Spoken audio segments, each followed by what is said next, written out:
Everyone is constantly talking about magnesium. Magnesium or magnesium.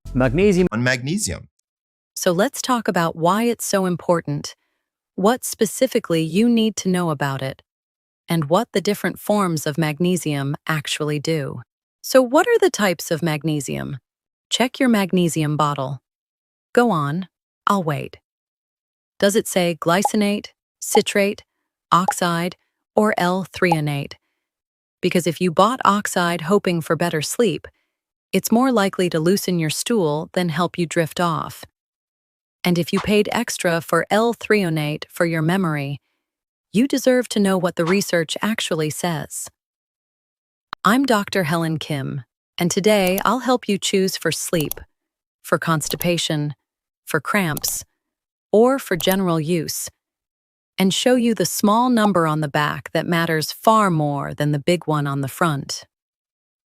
Let's start with sleep.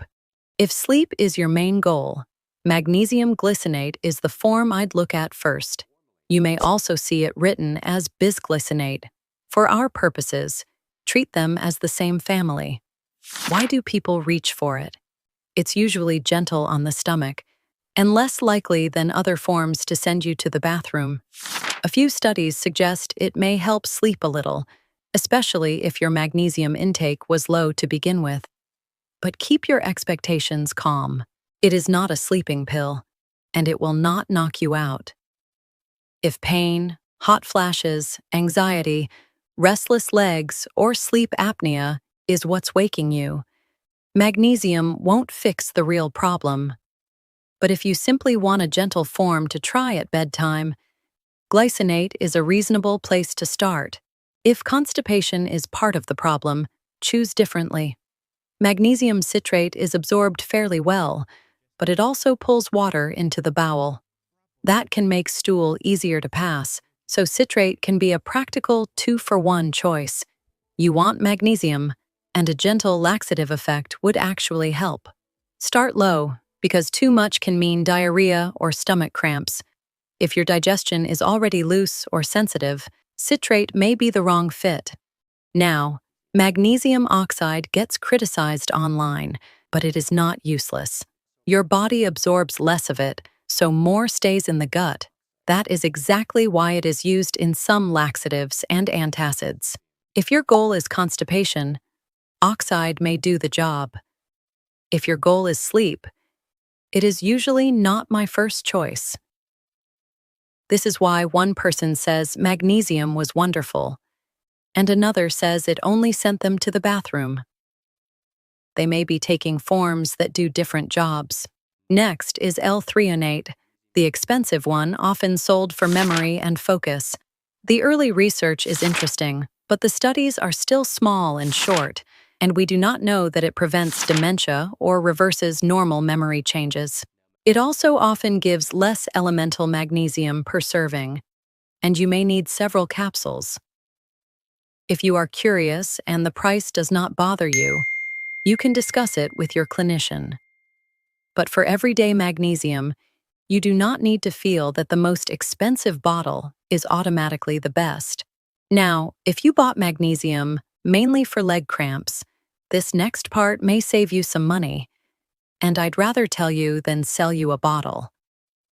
In older adults with ordinary nighttime leg cramps, the studies have usually not found a meaningful benefit. Magnesium may help if you're genuinely low, but cramps can just as easily come from dehydration, your medicines, circulation, nerves, or simply overworked muscles. For migraine prevention, the evidence is better, but the doses used can be high and may interact with medicines. That one you plan with your doctor. And for sleep, think possible small help, not a cure. If you have loud snoring, gasping, heavy daytime sleepiness, or ongoing insomnia, please go looking for the cause instead of only changing the supplement. Now, Dr. Helen, if I may ask, how much should I be taking? Do not start by chasing the biggest dose. Food counts too. Nuts, seeds, beans, whole grains, and leafy greens all provide magnesium. If you supplement, Start with a low elemental dose and see how your stomach responds.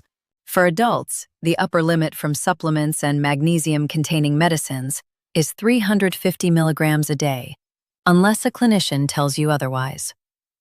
Magnesium from food does not count toward that limit. More is not always better. Sometimes more simply means diarrhea. One important safety rule: if you have kidney disease or reduced kidney function, do not start magnesium on your own. Your kidneys clear the extra, so magnesium can build up when they are not working well. Magnesium can also interfere with some medicines, including certain antibiotics and osteoporosis tablets. Ask your pharmacist when to take them apart, and mention thyroid medicine too. And if cramps, palpitations, weakness, or poor sleep continue, do not keep buying stronger forms. The symptom may need a proper check. So here is the simple answer.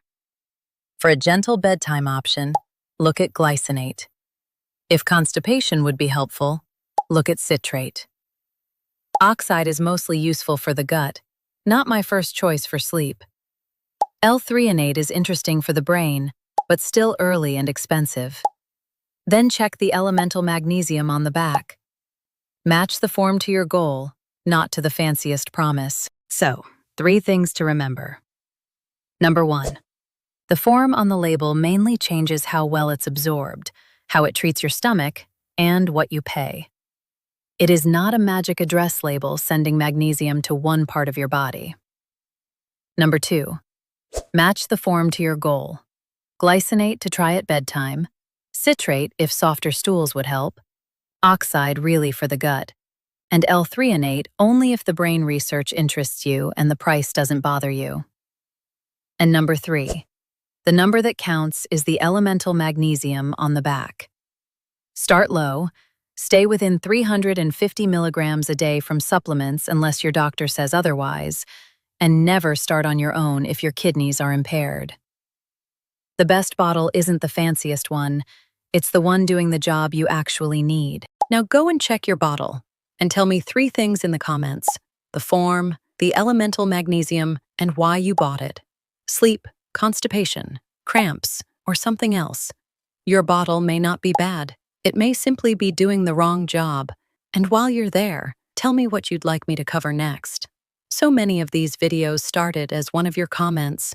If this made the shelf easier to understand, share it with someone who is confused by all those bottles.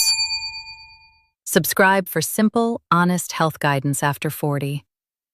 This is general education, not personal medical advice. Take good care of yourself, and I'll see you next time.